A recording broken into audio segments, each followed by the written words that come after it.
thank you all for coming for class this morning. We are, as I understand it, in Canto 8, Chapter 11, and we're doing a whole group of verses today, 26 through 33. Only the last one has a purport, and it's not really much of a purport, but we'll see what we can do here as we move forward. I'm going to first, of course, recite the verse here.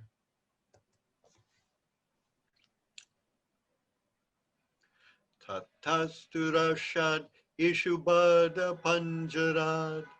Tatasturashad ishubada punjarad. Vinirgata shashvarata dvajagranihi. Vinirgata shashvarata dvajagranihi. Babhodisha kam pritivim charochayam. Babhodishan kam pritivim charochayan. Svatejasa surya eva kshapatyaye. Svatejasa surya eva kshapatyaye. Tatas turashad ishubadha punjarad. Vinirgata sashvarata dvajagrani. Babhodisha kam pritivim charochayan. Svatejasa surya eva kshapatyaye. And so the translation reads, thereafter, Indra released himself from the cage of the network of arrows, appearing with his chariot, flag, horses, chariot driver, and thus pleasing the sky, the earth, and all directions. He shone effulgently like the sun at the end of night. Indra was bright and beautiful in the vision of everyone. So that is verse 8, 11, 27. The next verse, I'm just going to read the English. When Indra, who is known as Vajradhara, the carrier of the thunderbolt, saw his own soldiers so oppressed by the enemies on the battlefield, he became very angry. He took up his thunderbolt to kill the enemies. This is verse 28. O King Parikshit, King Indra used his thunderbolt to cut off the heads of both Bula and Paka in the presence of their relatives and followers. In this way, he created a very fearful atmosphere on the battlefield. 29. O King, when Namuchi, another demon, saw the killing of both Bula and Paka, he was full of grief and lamentation. Thus he angrily made a great attempt to kill Indra. Verse 30. Being angry and roaring like a lion, the demon Namuchi took up a steel spear, which was bound with bells and decorated with ornaments of gold. He loudly cried, "Now you are killed!" Thus, coming before Indra to kill him, Namuchi released his weapon. O King, this is verse 31. O King, when Indra, king of Heaven, saw this very powerful spear falling toward the ground like a blazing meteor, he immediately cut it to pieces with his arrows. Then, being very angry, he struck Namuchi's shoulder with his thunderbolt to cut off Namuchi's head. Verse 32. Although Indra hurled his thunderbolt at Namuchi with great force, it could not even pierce his skin. This is very wonderful, that the famed thunderbolt that had pierced the body of Vritrashura could not even slightly injure the skin of Namuchi's neck. When Indra saw the thunder, this is verse 33 in the last one. When Indra saw the thunderbolt return from the enemy, he was very much afraid. He began to wonder whether this had happened because of some miraculous superior power. Now here's the purport. Indra's thunderbolt is invincible, and therefore when Indra saw that it had returned without doing any injury to Namuchi, he was certainly very much afraid. So our session today is part of this battle scene that is being depicted here in this chapter of Bhagavatam. And this chapter of Bhagavatam is called King Indra Annihilates the Demons. And we just read text 26 through 33. And what has led up to this point is kind of a synopsis here. After the feminine incarnation of the Supreme Lord Mohini Murti bewildered the demons and deprived them of a share in the nectar of immortality, the demons rallied and started attacking the demigods. Many demons died, including Bali Maharaj, but they were revived by Sukracharya. So this whole display of the attack of the demons against the demigods had been brought about because the demons were cheated by the Mohini Murti form of the Lord. They wanted to cheat the demigods, but the Supreme Lord wound up cheating them, and they were the ones who were cheated in return. So, of course, this angered them, and they thought to avenge this wrong by attacking the demigods. So all the demons, including Bali Maharaj, who was their leader, began to attack the demigods. And we see a fierce battle was taking place. And in this battle, Indra is using his thunderbolt. We just read in a previous chapter that actually Indra had used the thunderbolt against Vritasura.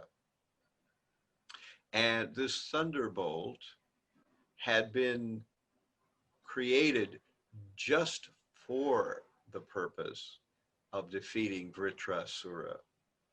And Vritrasura knew that this thunderbolt would be able to kill him. Nevertheless, Vritrasura had no qualms about fighting.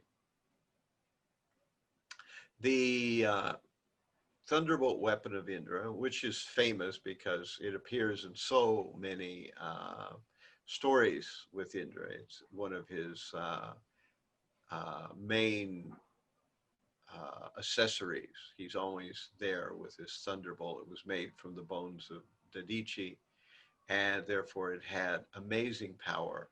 And though Vritrasura was huge, he was a gigantic monster, at least according to earthly vision, Indra was able to kill Vritrasura, although it took a long time. I think it took 360 days or something to actually have the thunderbolt go all the way around Vritrasura's neck and decapitate him. So this was a testimonial to how powerful Vritrasura was. And of course, we find kind of as a strange aspect. There are many strange aspects to the stories, but one of the strange aspects is that after Vritrasura is killed, Indra laments because actually he recognizes that Vritrasura is not really a demon. He's fighting for the demons, but by his character, Vritrasura is actually a great devotee. So Indra feels bad because he was forced in the line of his duty to kill someone who is actually a devotee. So Indra is in a difficult situation. Now, he has used this thunderbolt weapon for the first time against Vritrasura, but now he's using it against others. So he throws it against Bali Maharaj, who is the king of the demons. And in fact, it's a king-to-king combat here. So Indra is the king of the demigods, and their main leader. And Boli Maharaj is the king of the demons and their main leader. So it's like a king to king combat. We just read this in a few verses earlier to this particular section in Canto 8, chapter 11. So this was what just previously occurred. And in that exchange between Indra and Bali Maharaj chastises Indra verbally by saying, "You demigods think that you are so powerful and wonderful because of your own qualities, but actually you are all foolish because you think like this, because everything is really coming from the Supreme Lord. So this is the reality. And you all are simply under the illusion of your false ego." And saying this, Indra agrees that Bali Maharaj is correct. So it shows that Indra has humility. And he doesn't counter chastise Bali Maharaj, but he does throw his thunderbolt weapon against Bali Maharaj, and it succeeds in knocking Bali Maharaj down. And then we have Jambasura tries to save the day by fighting against Indra. So Jambasura attacks Indra, and after some short time, Indra is able to kill Jambasura again with his thunderbolt weapon. So Indra is really doing well here, destroying these various demons with his thunderbolt weapon. Brahma suggests actually, this is not what Brahma suggests, but this is what Narada Muni decides to do. He goes to Jambasura's associates, who are Bala and Paka. So the associates then come to avenge the death of Jambasura. And in a short time, not only Bala and Paka, but also Namuchi come. So Bala and Paka are killed by Indra, again using his thunderbolt weapon. So we can see how important this thunderbolt weapon is becoming to Indra in his battle. Indra has originally attacked Jambasura on his elephant, but Jambasura struck Indra's elephant and made the elephant unstable. So Indra was forced to take to his chariot. And now that Jambasura is dead, and now that Bala and Paka are dead, the two demons are dead, Namuchi begins to fight with Indra. And of course, Indra uses his thunderbolt weapon against Namuchi. But here's where the plot has a snag, where things don't go the way Indra thinks. As hard as he throws it, and as qualified as Indra's thunderbolt weapon is, his Vajra, it fails to harm Namuchi. And Indra is puzzled by this event, because he understands how powerful Vritrasura was, and Vritrasura was way outclassing Namuchi. However, Vritrasura was killed by his thunderbolt weapon, whereas Namuchi is not harmed by his thunderbolt weapon. So Indra becomes perplexed and he becomes despondent. But he hears a disembodied voice that explains that Namuchi cannot be killed by anything wet or dry. This sounds like another sort of Hiranyakashipu sort of tautology, where he wanted to be immortal by not being killed in the day or night, and not on the land, the sky, or the sea, not by any weapon, not by any man or demigod or animal. And although he made all these apparently logical binary conditions, the Supreme Lord still managed to kill him. And so it would be that although Namuchi was benedicted, the voice, disembodied voice, came to Indra and said, "My dear Indra, Namuchi cannot be killed by a moist or a dry weapon, so you have to find some other way to kill him."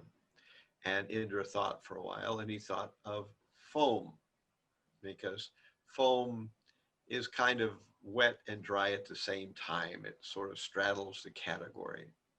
And this is the reason why foam becomes effective. And Indra makes a weapon out of foam. Of course, I had no idea how such a weapon would behave or what it would look like or anything. But at any rate, this foam weapon indeed finishes the life of Namuchi. So Indra is doing well. And this is the nature of the combat between the demigods and the demons. We see that in general, the demigods and the demons are constantly at war with one another. And this is the way the material world works. There are those who want to serve the Supreme Lord and those who want to reject the Supreme Lord. So those who want to reject the Supreme Lord, or those who are serious about ignoring the Supreme Lord, such people are quite numerous in the material world, especially in the age of Kali Yuga. So Kali Yuga is that period of time where people have the opportunity to reject the Lord to their heart's content. And we see that in the subterranean heavenly worlds, the worlds where the Daityas live, the general tendency there is to reject the Supreme Lord. The demons all feel, at least generally all of them feel. We see that there are some exceptions. Vritrasura is an exception.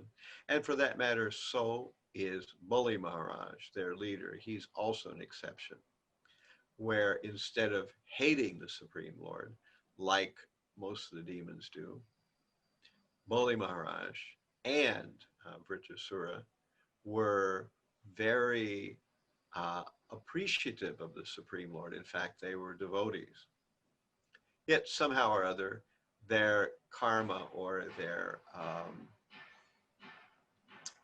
association was this group called the Daityas, or the demons, who reject the Supreme. And as we see that when somebody rejects the Supreme, they cannot really prosper. Nothing really works for them. The demons, they were working as hard as the demigods right alongside them to churn this ocean of milk. And the end, all they got for their trouble was their trouble. They didn't get anything out of it. They didn't get a drop of nectar. So Prabhupada puts in the purports that if one really dislikes the Supreme Lord, then nothing, they will not have any substance in their life. They won't, their ultimate goals will all be frustrated. This is the nature, because the Supreme Lord is the source of everything. And being the source of everything, the Supreme Lord is what causes things to evolve and come to fruition. Of course, we know that in the material world, sometimes those who are very selfish and those who are very atheistic, or those who are quite against the Supreme Lord, we see that sometimes they do prosper, but they only prosper for a short time until eventually their karma becomes top heavy, and they're forced to suffer for the things that they do. Um, Let me ask at this point if there are any questions by our attending devotees here. Anyone have any questions or realizations about this particular section of the Bhagavatam? Hare Krishna Maharaj, Dandavat Pranam. Hare Thank you Krishna. much for a nice narration of the pastime as well as bringing out this principle of demigods and demons. When you narrated this story, you were mentioning how Indra, when he tries to attack Namuchi and the weapon doesn't work, he becomes like morose. Mm-hmm. And means it's a daily experience, like we try to do many things and then sometimes it does not work according to the our plans, and sometimes we have done it regularly and suddenly it does not work. So how do we actually handle this kind of a moroseness that becomes like the natural feeling when things don't go according to our way? Small and big, we experience this day-to-day life. So how do we handle the moroseness? Yeah. This was nicely described a little earlier in this section. There was a verse where we find that Bali Maharaj is speaking to Indra. It was the verse that I quoted at the very beginning where Indra was being chastised by Bali Maharaj. And the reason he was being chastised was that he and the other demigods were identifying with the situation that they had created, at least in their own estimation, that they were on top of things. So that is actually 8:11:8. I've just backed up to it, and that's this verse. Seeing the movements of time, those who are cognizant. This is, by the way, the words of Bali Maharaj, who is chastising Indra. This is an earlier stage in the battle, an earlier part of this chapter. Seeing the movements of time, those who are cognizant of real truth neither rejoice nor lament for different circumstances. Therefore, because you are jubilant due to your victory, you should be considered not very learned. And of course, in the purport, Prabhupada describes the Brahma Bhuta platform. I just read this morning, that Asochan avasocha stram pragyavadams chabashase gatasun agatasum shamnanu sochanti pandava. Speaking learned words, you're mourning for what is not worthy of grief. Those who are wise lament neither for the living or the dead.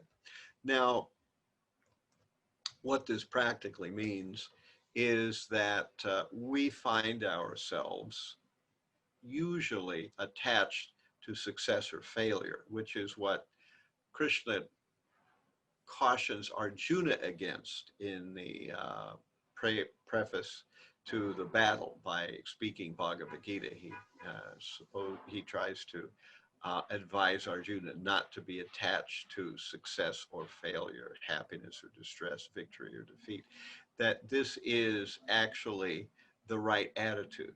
Now, this attitude, although it's easy to say, this attitude is not at all easy to pull off.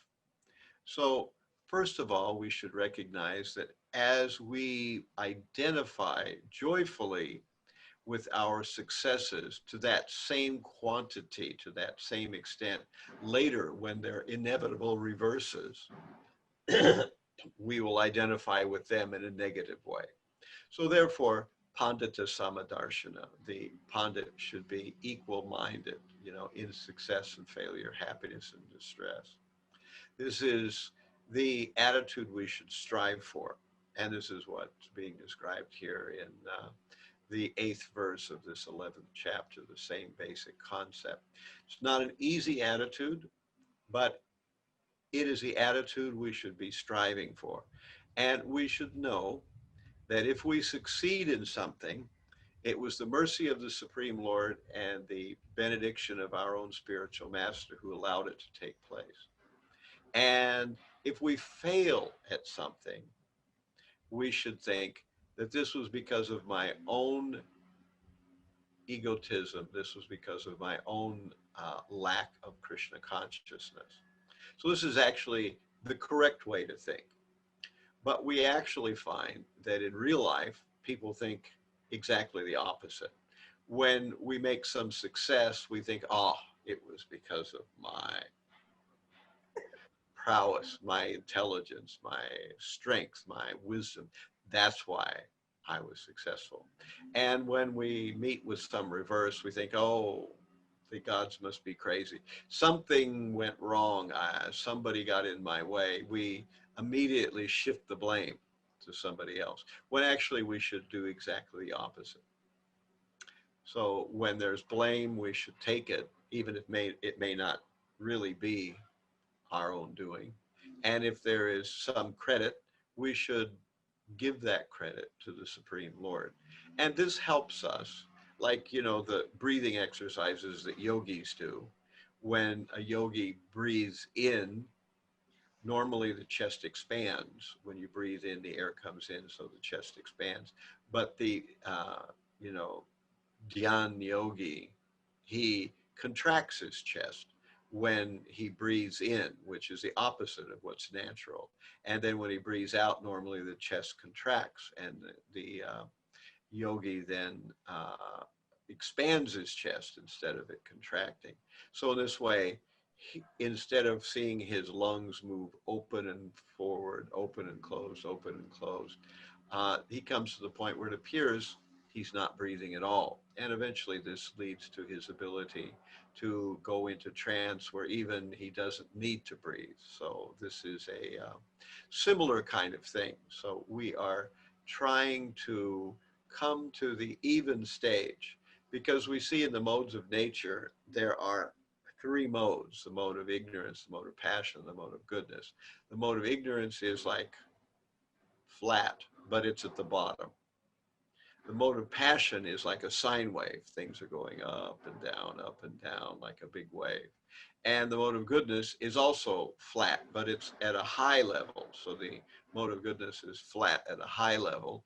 The mode of passion is like a sine wave, going up and down, fluctuating. And the mode of ignorance is flat, but it's at flat at a low level. So when we are moved by happiness, distress, uh, uh, danger or safety, victory or defeat, that shows that the mode of passion still has its hold on us. That's what it demonstrates. And we can recognize that and just simply try to work against that tendency, like the yogi who is moving his lungs in the opposite direction. So we similarly uh, try to practice more and more that when there is some credit, we think the credit is due to the Supreme Lord or to others. We shift the credit rather than shifting the blame. And similarly, when there's blame, we think that the reason things aren't working is I am not doing things right, or I'm simply not Krishna conscious enough to affect the proper change that should be happening here. So let me try to become more Krishna conscious. And this is a good way to, in the long run, become Pandita Samadarshana in our attitude.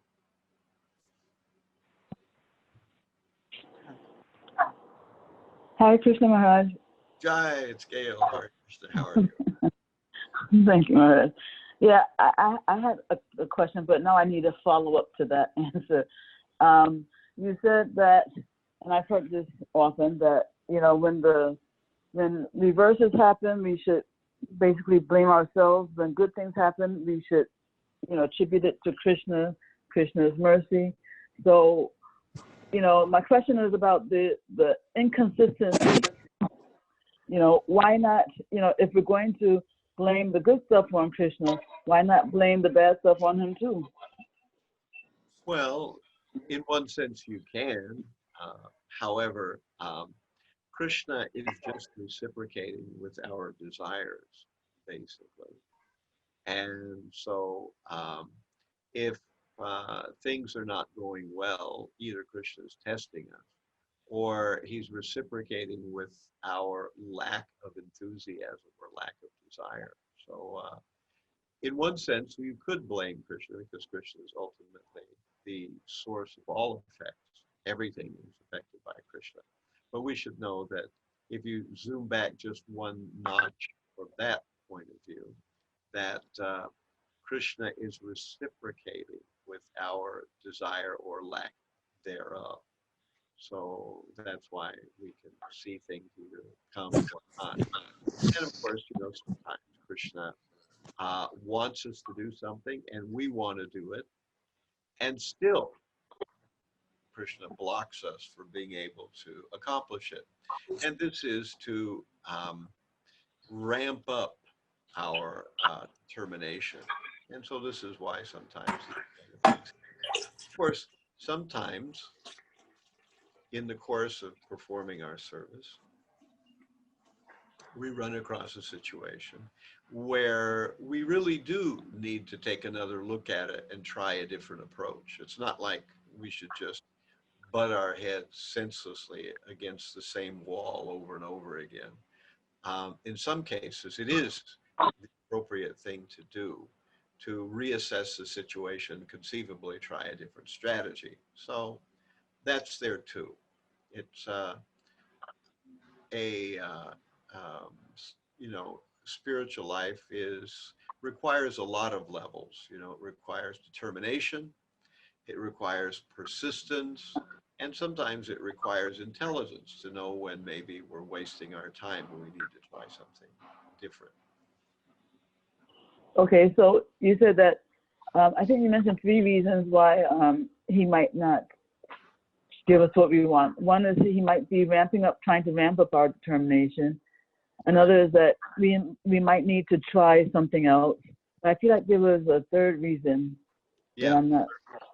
The 3rd reason is that he's reciprocating with our tepid desire, the fact that we're not very serious about doing something. So because But that sounded like that sounded like the ramping up our determination. Yeah, but we can seriously be trying hard and still he could ramp up our determination. So that's the difference there, that ramping up our determination can happen even when we actually are full bore trying hard. We are not tepid, but still the Supreme Lord does not allow the thing that we are, attempting to accomplish to be accomplished, because, again, he's seeing how intense we can be. In one sense, there's a continuum there, but, in another sense, a person who is just half-hearted trying to do something is going to experience difficulties, as well as sometimes a person who's not at all half-hearted will also experience it. The net reason is the same, that Krishna is ramping up our desire, but one is being ramped up at a very kind of minimal stage. The other was is already at quite a expanded stage, but still Krishna wants to push us a quantum level higher. Okay, that's great, Maharaj. Thank you. Just real quick, did you actually say that it took Indra's, I think maybe Thunderbolt, a few days to go around Vitrasura's neck? Yeah, I believe and I don't know if that was a year of the demigod or what. I think it took 360 days for the Thunderbolt to finally make its way all the way around Vitrasura's neck. I'm shooting from memory, but I believe that's the way the pastime unfolds. Well, anything more than a day is impressive to me. Okay, thank you. Yeah, that was how tough Vitrasura's body was. But the Thunderbolt weapon was specifically designed to kill Vitrasura. The demigods came to Dadichi and they said, "My dear Dadichi, will you please die for us so that we can use your bones to fashion a weapon?" And then he said, "Oh, that's an interesting request." And actually, he joked with them. He said, "My dear demigod, people don't like to die. Most living entities try to stay alive. It's painful to die. Are you not aware of this?" Of course, he was just testing them. And they said, "Well, yes, we know about this, my dear Medici, but we're in a very serious situation and only your bones can save us." So Medici agreed to die. And then they made the thunderbolt weapon, bones, and became intercelebrated thunderbolt weapon. Thank you, Maharaj. Thank you all very much for your kind attention. It was a lively back and forth on the questions and answers for today's section of Bhagavatam, and we'll see you all again soon.